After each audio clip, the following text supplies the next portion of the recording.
ഇടുക്കി ഹൈറേഞ്ചിൽ വേനൽ മഴയ്ക്കൊപ്പം ശക്തമായ കാറ്റും നെടുങ്കണ്ടം ആശാരിക്കണ്ടത്ത് 2 വീടുകൾ തകർന്നു.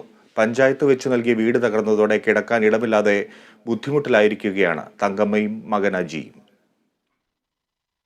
കഴിഞ്ഞ 2-3 ദിവസമായി ഉച്ചയ്ക്ക് ശേഷം തുലാമഴയ്ക്ക് സമാനമായ രീതിയിലാണ് മലയോര മേഖലയിൽ മഴ പെയ്തിറങ്ങുന്നത്.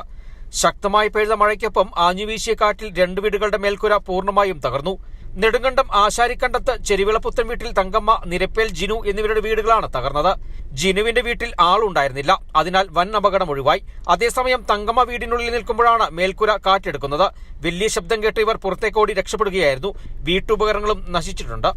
പഞ്ചായത്ത് വെച്ച് നൽകിയ വീട് നശിച്ചതോടെ പോകാൻ മറ്റൊരു ഇടമില്ലാതെ ദുരിതത്തിലാണ് തങ്കമ്മയും മകൻ അജിയും. ഇന്നലെ ഇവിടെ വൈകുന്നേരം വീട്ടിൽ ഇരിക്കുമായിരുന്നു. അപ്പോഴത്തേക്ക് ഒരു കാറ്റും മഴയും കൂടെ വന്ന് സീറ്റെല്ലാം കൂടെ ഇളകുന്ന കേട്ടപ്പോൾ ഞാൻ ഇറങ്ങി ഓടി. വീട്ടുണ്ടാകുന്ന സാധനം എല്ലാം നനഞ്ഞു പോയി. കിടക്കുന്ന വീടൊന്നും ഇല്ല സർ, ആരും അങ്ങനെ കയറ്റി കിടത്തൊന്നുമില്ല. പിന്നെ കയ്യിലാണെങ്കിൽ പൈസയും ഇല്ല.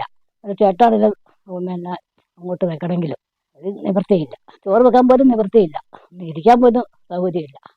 ജിനുവിന്റെ വീടിന്റെ ഭിത്തിക്കും വിള്ളൽ വീണിട്ടുണ്ട്. വീട്ടുപകരണങ്ങളും നശിച്ചു. വേനൽ മഴയിലെ നാശനഷ്ടങ്ങൾ വിലയിരുത്തി അടിയന്തരമായി ധനസഹായം നൽകണമെന്ന് പൊതുപ്രവർത്തകരും ആവശ്യപ്പെട്ടു. നെടുങ്കണ്ടം ഗ്രാമപഞ്ചായത്തിലെ 15-ാം വാർഡ് അധിവസിക്കുന്ന കല്ലാർ ഭാഗത്ത് കഴിഞ്ഞ രാത്രികാലം 5 മണിയോടുകൂടി വളരെ അതിശക്തമായ മഴയും കാറ്റും ഉണ്ടായതിൽ കൊണ്ട് 2 വീടുകൾ പൂർണ്ണമായി നശിക്കുകയുണ്ടായി. സർക്കാരിൽ നിന്നും അടിയന്തരമായുള്ള സഹായങ്ങൾ ഈ 2 വീടുകൾക്ക് നൽകണം.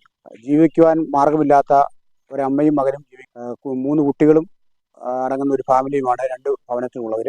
ഈ 2 ഭവനത്തിൻ്റെയും അവസ്ഥകൾ വളരെ മോശമായ സ്ഥിതിയാണ്. അതുകൊണ്ട് അധികാരികൾ എത്രയും പെട്ടെന്ന് അടിയന്തരമായ സഹായങ്ങൾ ലഭിക്കണമെന്നാണ് ഈ അവസരത്തിൽ പറയാനുള്ളത്.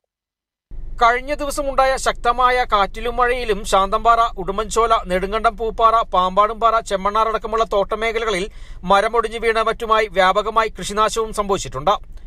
Kerala vision news, Idukki.